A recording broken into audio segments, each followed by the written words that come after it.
다음 키워드로는 GTC, 삼성 살펴보도록 하겠습니다.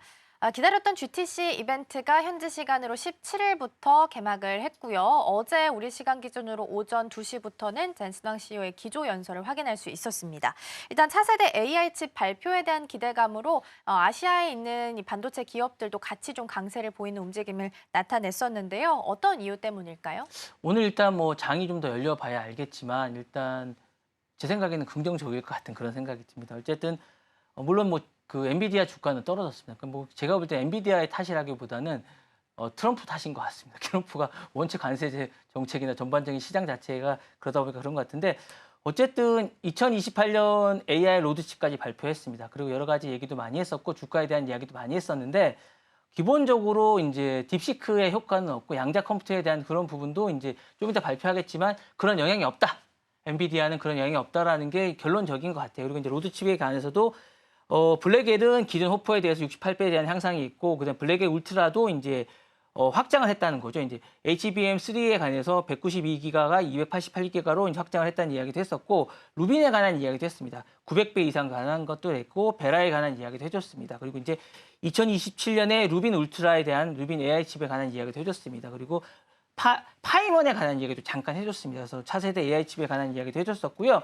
TSMC에 대한 협력도 잠깐 해줬습니다. 그 부분에 관한 이야기도 해줬었는데 제가 볼 때는 이 TSMC에 관한 이야기는 기본적으로 삼성과 저희 이제 SK 하이닉스에 관한 이야기가 들어있다고 저는 생각이 듭니다. 그래서 이 부분에 관한 이야기도 되기 때문에 아시아 반도체, 특히 이제 삼성과 하이닉스에 관한 이야기도 영향을 미치지 않을까라는 생각이 듭니다. 그 AI 산업 협력 프로젝트에 관한 이야기도 해줬습니다. 그래서 휴머노이드 로봇 플랫폼이나 아이작 그룹 NIA에 관한 공개도 해줬습니다. 그러니까 디즈니 구두 디마인드에 대한 협력 이야기도 해줬기 때문에 향후에 이런 이야기들이 다 아시아 반도체 그리고 이제 HBM 반도체에 관한 이야기가 다 들어가 있지 않냐는 생각이 듭니다. 그래서 이런 것들이 향후에 기대감들이 다 이제 블랙엘 GPU 공개를 하면서 아시아 반도체에 대한 영향력과 이런 것들이 반영이 되지 않을까라는 생각이 듭니다. 그래서 이런 것들이 향후에 주가 상승에 큰 영향이 미치지 않을까라는 생각이 듭니다. 네.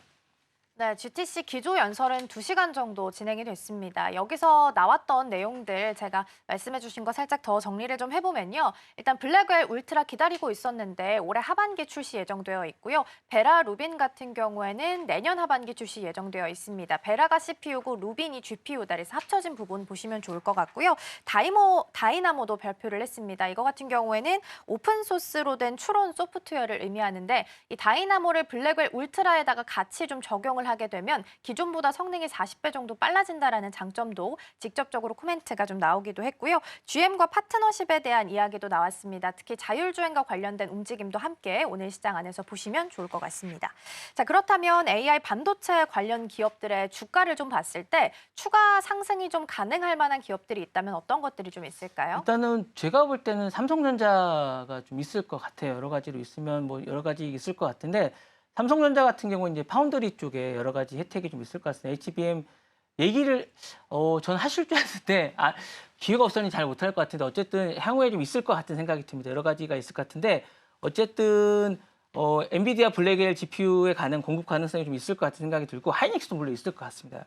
HBM 어쨌든 HBM 넘버 거에 관한 공급이 있기 때문에 있을 것 같고 물론 TSMC도 있을 것 같습니다. TSMC는 AI 반도체 파운드리의 넘버원이기 때문에 HBM이 있을 것 같고 마이크론도 있을 것 같습니다. 마이크론도 AI1 서버에 관한 것도 있을 것 같고 AMD나 이런 것도 확대가 있을 것 같은데 이런 모든 반도체들이 있을 것 같습니다. 그리고 이 부분에 관해서 젠슨왕이 이제 요 GPU에 관한 수요 증가가 떨어지지 않을까라는 부분에 딥시크에 관한 부분도 꼭 얘기를 했습니다. 그래서 사후 훈련 연산량이 줄어들지 않겠냐라는 부분을 얘기했었는데 오히려 사후 모델에 관한 훈련 강화가 더 높다고 얘기를 했습니다. 그 이후로 GPU 활용도가 더 연산량은 사후가 더 강화될 거라는 이야기를 해줬습니다. 그리고 추론 과정에서 연산량이 또 줄어들지 않겠냐라고 얘기를 했었는데 AI 모델이 사용 질문에 답변하는 과정에서 추론 과정이 오히려 100배 정도 증가한다라고 또 주장을 하고 있습니다. 그래서 GPU 사용은 또 오히려 증가한다라고 얘기를 했었고요.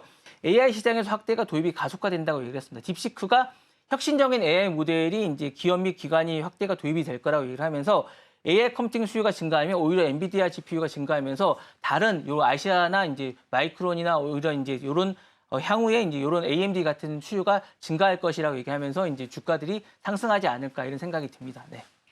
네, 삼성전자 관련해서 뭐 마이크론이나 기타 등등의 다른 반도체 기업들 언급해 주셨고요. 삼성전자가 최근 우리 시장에서 흐름이 굉장히 좀 좋죠. 엊그제도 삼성전자의 날이라고 표현할 수 있을 만큼 높은 상승률을 좀 기록을 하기도 했었는데 최근에 또 오너일가의 주식담보대출에 대한 그 기간이 도래를 좀 하고 있다라고 합니다. 3월에서 5월이 만기 도래기 때문에 그때까지는 주가를 어느 정도 퍼포먼스 있게 올려놔야 되는 상황이라서 추가적인 상승도 GTC 모멘텀 더 타고 올라올 수 있지 않을까도 함께 보시면 좋을 것 같습니다.